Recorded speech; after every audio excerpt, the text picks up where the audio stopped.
The conflict between Israel and Iran has reached a dangerous new level, with missiles flying and media outlets even under fire. An Israeli airstrike knocked Iranian state TV off air during a live broadcast, while Iran vows more retaliation targeting Israeli infrastructure and cities. The death toll continues to climb, both sides showing no signs of backing down, even as civilians on both fronts suffer the consequences of war.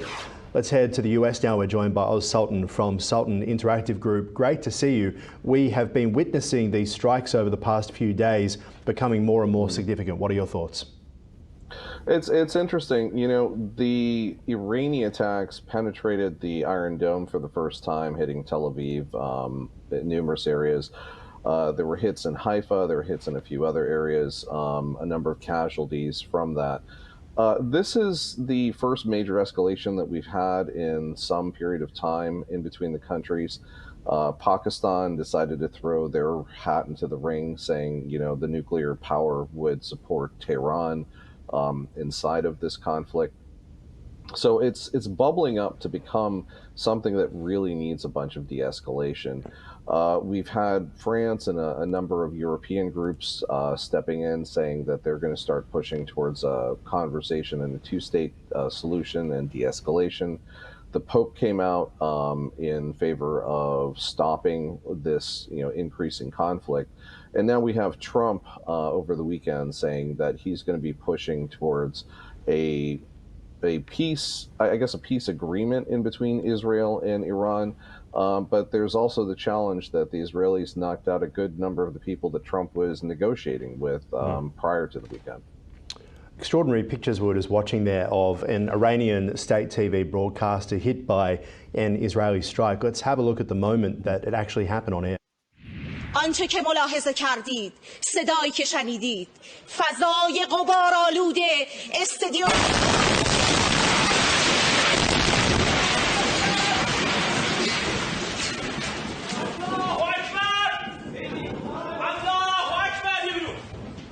Pretty extraordinary stuff. What does that strike say about Israel's strategy here?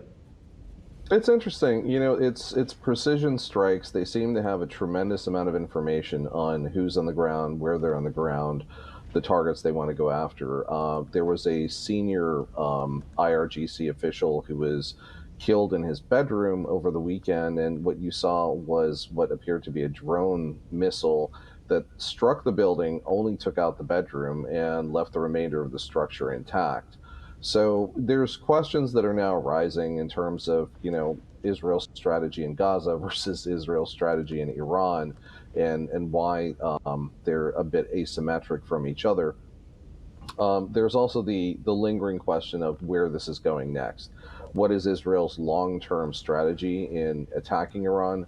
And what will this lead to? And I think this is where President Trump has been engaging the State Department a little bit more fastidiously to say, hey, maybe we can kind of work some sort of détente out inside of this, and we can kind of get to some table stakes of issues that both countries can kind of agree on. But for now, day 4, and it's just continuing to escalate. Yeah. Do you think we're any closer to a ceasefire? President Trump at the G7 suggested that Iran may be wanting to. I mean, you've got a situation where Israel now runs the skies over Iran after 3 years of war in Ukraine. The Russians still don't have that power there. It's been pretty quick, and Iran's thrown everything it has at it.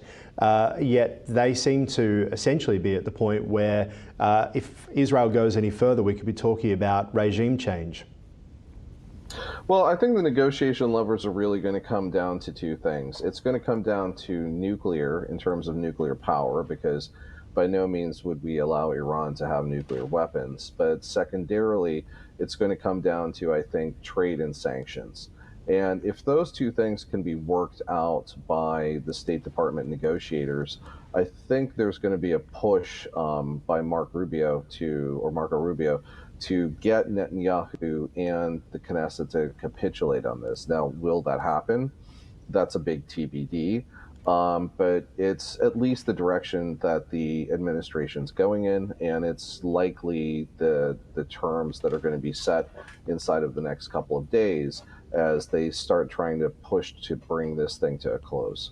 Really interesting watching the public reaction to this, but also the market sentiment to this. So oil going to 74 US dollars a barrel, which isn't spectacularly high.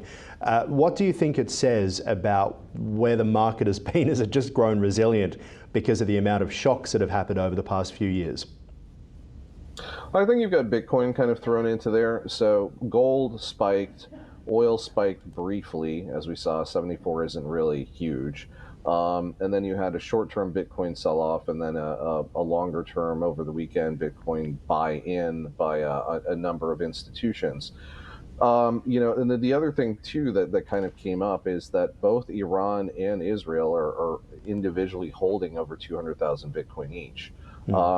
So in terms of the market effects of this, it's minimal. I would say it's near-term shocks that you get with any kind of conflict. But then the longer term of this is yet to be seen, because again, we don't know what Israel's long-term plan is here. And if they are trying to push for regime change, it already came out that Israel wanted to kill the supreme leader in Iran, and Trump had said no to that. So we know that there's ongoing negotiations inside of this. We're just not sure exactly where that's sitting as it kind of winds through the week and we try to wind down this conflict. Still a lot more to come, I would say. Sultan, appreciate your time as always. Thanks. Thank you.